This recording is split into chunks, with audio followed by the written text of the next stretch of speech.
ಪ್ರಧಾನಿಯವರು ಸರ್ದಾರ್ ವಲ್ಲಭಭಾಯಿ ಪಟೇಲ್ ವಿಮಾನ ನಿಲ್ದಾಣಕ್ಕೆ ಆಗಮಿಸಿ ಅಲ್ಲಿಂದ ನೇರವಾಗಿ ಮೇಘನಾನಿ ನಗರ ಪ್ರದೇಶದ ಅಪಘಾತ ಸ್ಥಳಕ್ಕೆ ತೆರಳಿದ್ರು ಎಂದು ಅಧಿಕಾರಿಗಳು ತಿಳಿಸಿದ್ದಾರೆ.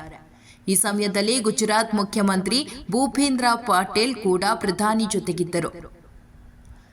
ಮೇಘನಾನಿ ನಗರವು ವಿಮಾನ ಅಪಘಾತಕ್ಕೀಡಾದ ವಸತಿ ಪ್ರದೇಶವಾಗಿದೆ. ಪ್ರಧಾನಿ ಮೋದಿಯವರ ಬೆಂಗಾವಲು ಪಡೆ ಮೊದಲು ಸ್ಥಳಕ್ಕೆ ತಲುಪಿತು. ಪ್ರಧಾನಿ ಮೋದಿ ಪರಿಸ್ಥಿತಿಯನ್ನು ಅವಲೋಕಿಸಿದ್ರು. ಘಟನಾ ಸ್ಥಳವನ್ನು ತಲುಪಿದ ನಂತರ ಪ್ರಧಾನಿ ಅಪಘಾತದ ಬಗ್ಗೆ ಮಾಹಿತಿ ಸಂಗ್ರಹಿಸಿದ್ರು.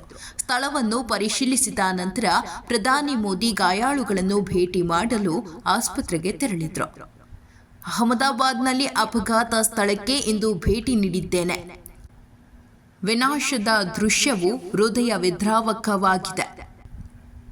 ದಣಿವರಿಯದೆ ರಕ್ಷಣಾ ಕಾರ್ಯಾಚರಣೆಯಲ್ಲಿ ತೊಡಗಿರುವ ಅಧಿಕಾರಿಗಳು ಮತ್ತು ತಂಡಗಳನ್ನು ಭೇಟಿ ಮಾಡಿದೆ. ಈ ಊಹಿಸಲಾಗದ ದುರಂತದಲ್ಲಿ ಪ್ರೀತಿ ಪಾತ್ರರನ್ನು ಕಳೆದುಕೊಂಡವರೊಂದಿಗೆ ನಾವಿದ್ದೇವೆ ಎಂದು ಮೋದಿ ಎಕ್ಸ್ ಸಂದೇಶದಲ್ಲಿ ತಿಳಿಸಿದ್ದಾರೆ. ಅಹಮದಾಬಾದ್ನಲ್ಲಿ ಸಂಭವಿಸಿದ ವಿಮಾನ ಪತನ ದುರಂತದಿಂದ ನಾವೆಲ್ಲರೂ ದಿಗ್ಭ್ರಮೆಗೊಂಡಿದ್ದೇವೆ. ಹಠಾತ್ ಅಪಘಾತ ಮತ್ತು ಹಲವಾರು ಜೀವಿಗಳನ್ನು ಕಳೆದುಕೊಂಡಿರುವ ದುಃಖವನ್ನು ತಡೆಯಲಾಗುತ್ತಿಲ್ಲ. ಎಲ್ಲ ದುಃಖಿತ ಕುಟುಂಬಗಳಿಗೆ ಸಂತಾಪಗಳು. ಅವರ ನೋವಿನ ಜೊತೆಗೆ ನಾವಿದ್ದೇವೆ. ಅವರ ಕುಟುಂಬಗಳಲ್ಲಿ ಸೃಷ್ಟಿಯಾಗಿರುವ ನಿರ್ವಾರ್ಥದ ನೋವು ವರ್ಷಗಳವರೆಗೆ ಇರಲಿದೆ ಎಂಬುದು ನಮಗೆ ತಿಳಿದಿದೆ. ಅವರ ಜೊತೆಗೆ ನಾವಿದ್ದೇವೆ.